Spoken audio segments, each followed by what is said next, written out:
Hi guys, I will tell you the story of Rapunzel. Once upon a time, there lived a man and his wife who were very unhappy because they had no children. These good people had a little window at the back of their house, which looked in the most lovely garden full of leaves, full of manner of beautiful flowers and vegetables. But the garden was surrounded by a high wall, and no one dared to enter it, for it belonged to a witch of great power, who was feared by the whole world. One day the woman stood at the window overlooking the garden and saw there a bed full of the finest rampion. The leaves looked so fresh and green that she longed to eat them. The desire grew day by day, and just because she knew she couldn't possibly get any, she pined away and became quite pale and wretched. Then her husband grew alarmed and said, "What ails you, dear wife?" "Oh," she answered, "that if I don't get some rampion to eat out of the garden behind the house, I know I shall die." The man, who loved her dearly, thought to himself, "Come, rather than let your wife die, you shall fetch her some rampion, no matter the cost." So at dusk he climbed over the wall into the witch garden, and hastily getting a handful of rampion leaves, he returned with them to his wife. She made them into a salad, which tasted so good that her longing for the forbidden food was greater than ever. If she were to know any peace of mind, there was nothing for it but that her husband should climb over the garden wall again and fetch her some more. So at dusk over he got, but when he reached the other side, he drew back in terror, for there, standing before him, was the old witch. "How dare you," she said with a wrathful glance, "climb into my garden and steal my rampion like a common thief? You shall suffer for your foolhardiness." "Oh," he implored, "pardon my presumption. Necessity alone drove me to the deed. My wife saw your rampion from her window and conceived such a desire for it that she would certainly have died if her wish had not been gratified." Then the witch's anger was a little appeased, and she said, "If it's as you say, you may take as much rampion away with you as you like, but on one condition only, that you give me the child your wife will shortly bring into the world.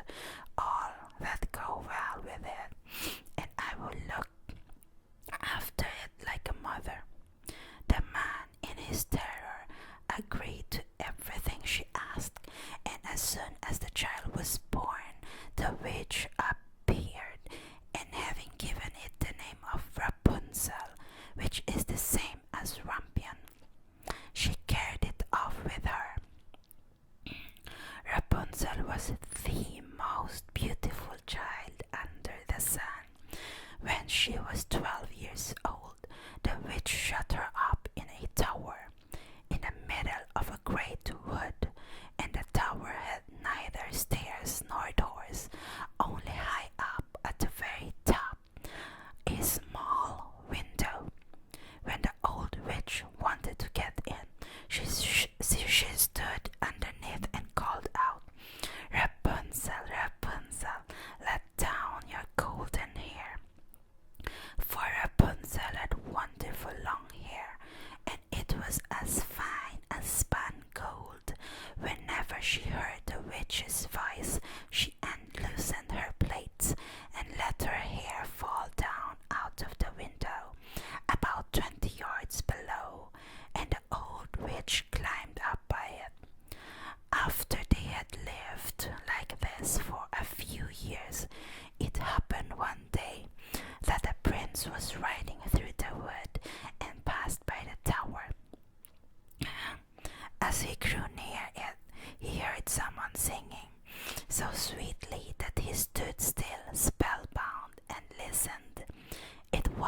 listened.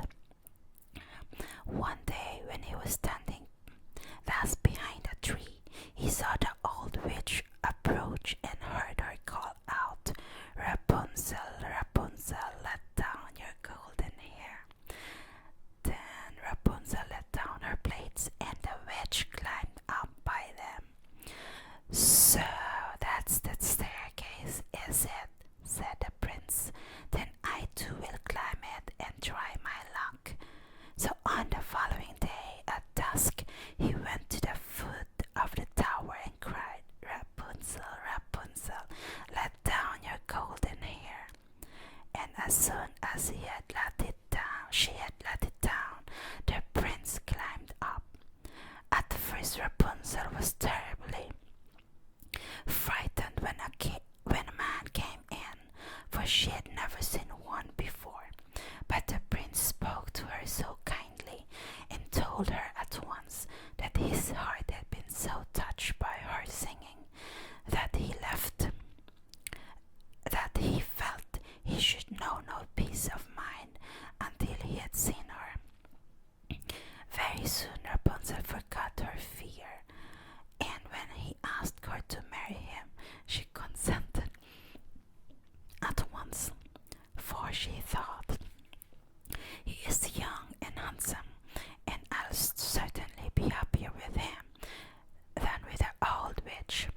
So she put her hand in his and said, "Yes, I will gladly go with you. Only how am I to get down out of the tower? Every time you come to see me, you must bring a skein of silk with you, and I will make a ladder of them. And when it's finished, I will climb down by it, and you will take me away on your horse." They arranged that till the ladder was ready, he was to come to her every evening, because the old woman was with her during the day. The old witch, of course, knew nothing of what was going on, till one day Rapunzel, not thinking of what she was about, turned to the witch and said, "How is it, good mother, that you are so much harder to pull up than the young prince? He is always with me in a moment." "Oh, you wicked child," cried the witch, "what is this I hear? I thought I had hidden you safely from the whole world, and in spite of it you have managed to deceive me." In her wrath, she seized Rapunzel's beautiful hair, wound it round and round her left hand, and then grasping a pair of scissors in her right, snip snap, off it came, and the beautiful plaits lay on the ground. And worse than this, she was so hard-hearted that she took Rapunzel to a lonely desert place, and there left her to live in loneliness and misery. But on the evening of the day in which she had driven poor Rapunzel away, the witch fastened the plates onto a hook in the window, and when the prince came and called out, "Rapunzel, Rapunzel, let down your golden hair," she let them down, and the prince climbed up as usual. But instead of his beloved Rapunzel, he found the old witch, who fixed her evil, glittering eyes on him and cried mockingly, "You thought to find your lady love, but the pretty bird has flown and its song is dumb. That cat caught it and will scratch out your eyes too. Rapunzel is lost to you forever. You will never see her more." The prince was beside himself with grief, and in his despair he jumped right down from the tower, and though he escaped with his life, the thorns among which he fell pierced his eyes out. Then he wandered blind and